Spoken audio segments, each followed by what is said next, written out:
I am here today with Grant. Hello.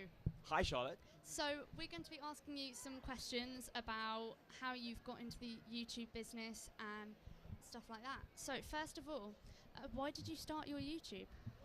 Well, I actually come from a television background, so I started storyboarding at a cartoon show, and got dragged into live television because I love video games and I wanted somebody to speak about video games on TV, and I ended up doing that for I think in total 10 years nearly.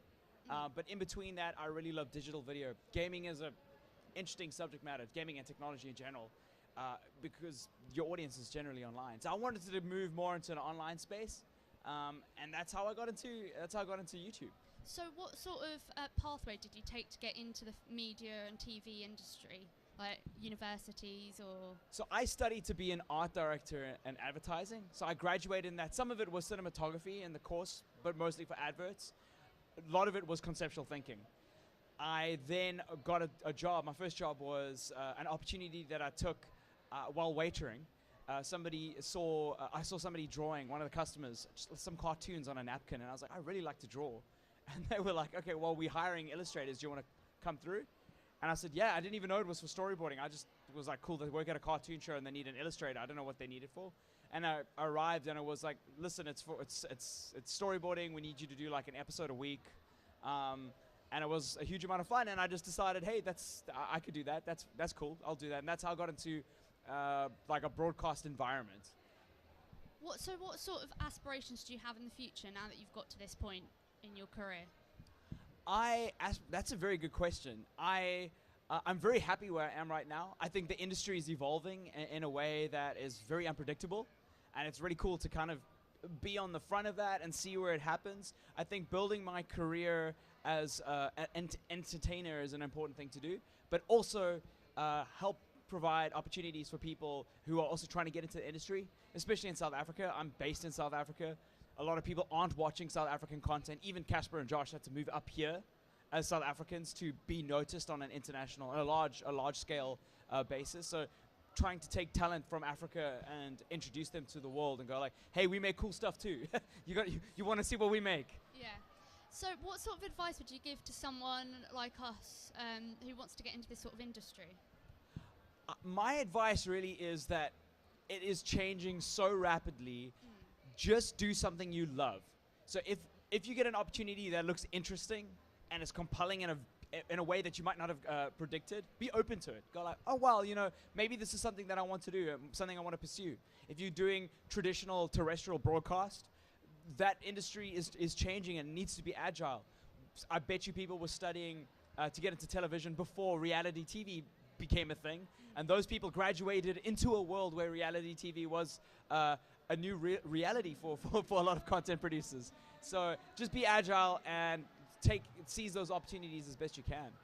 Is there anything you would do differently from what you have done to get to where you are? I think just be braver when those opportunities do arise. Just go like, you know what, like I often like thought about things too much, or like took advice from the wrong people, going like, hey, they were really conservative in their thinking and their approach to entertainment and content consumption, when I should have just gone with my gut and just thought like, this is where I wanted to be, this is what I think people are doing, and just trusted my instincts when it came to that. And then the people around me that were encouraging me with my instincts, I like doubted because I doubted myself. So I'd be like, I'm not sure how I think about that. So just kind of like trusting them. So when you were younger, is this what you always wanted to do, or had your goals changed? So when I was younger, I wanted to do something creative. And it was kind of in the gaming industry, but I didn't think there was any opportunities. So I literally just studied art direction and advertising. Well, actually, it was graphic design, but then I specialized in art direction, a career I never knew existed when I got to varsity. My lecturer said, hey, I think you need to get out of graphic design and get into art direction. And I took her advice, and it changed my life, because a lot of that was conceptual thinking, lateral problem solving, and stuff that I take into every career that I go into now. So I think that I don't believe in 5-year plans. I don't believe that that's what you should, especially in entertainment and broadcast. Take every year as it comes and do things that you kind of like flow into and are good at doing. And you'll find yourself successful in a couple of years because you're literally taking opportunities that other people will be either too stubborn to take or too traditional to take, and create and pave new careers for other people. You never know what you're going to end up doing in 5 years' time. I don't know what I'm going to be doing in 5 years' time. So it's really exciting and like liberating to think that. What's your favorite thing about this industry then? I really like the fact that again, I harp on about this, but it's just the front line of it. It's just this unknown, tapped industry that's just changing. There are new genres on YouTube, like every year there's something that's new and exciting. Working in terrestrial broadcast, if I had told like a TV producer that I wanted to do a let's play, like a video game let's play on TV, they'd think I've lost my mind. If I told them that I wanted to do an unboxing on TV, they'd be like, what is going on? These are new genres that came out of how we consume that media, or digital, and created things that we never were watching before. And because of that, like the way we're watching new media, like the way that the YouTube algorithm is changing, the way that Twitch has taken over, is creating new genres because of our viewing habits. And I like being on the forefront of that. I like being able to just like reassess myself and go back to the drawing board. You never stop learning. This is an industry that keeps on changing and going like, wow, why is this content compelling? Why am I watching these weird top 10 dinosaur facts over and over again, and I'm just in this like click hole?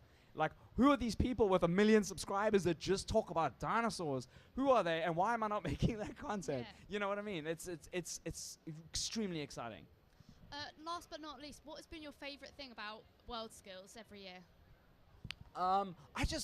It's the openness of the community, like the people that come here. I know it's an event where a lot of students are coming because they don't have to go to school that day, but also there's just so much opportunity.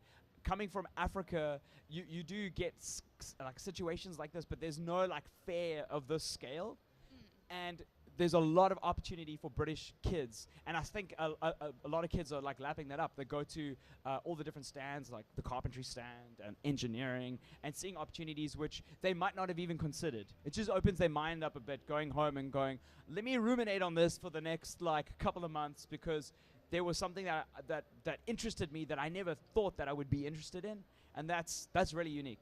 Okay. Thank you so much for talking with us today. Absolutely. Thank you so much for having me. Have a great rest of the day as well. Yeah, thanks so much. Is this being live streamed? I'm not sure. Oh, Don't think so. Hi everybody, if it is. And cheers everybody. Thanks for having me. Thank you. I think that's it. We're done.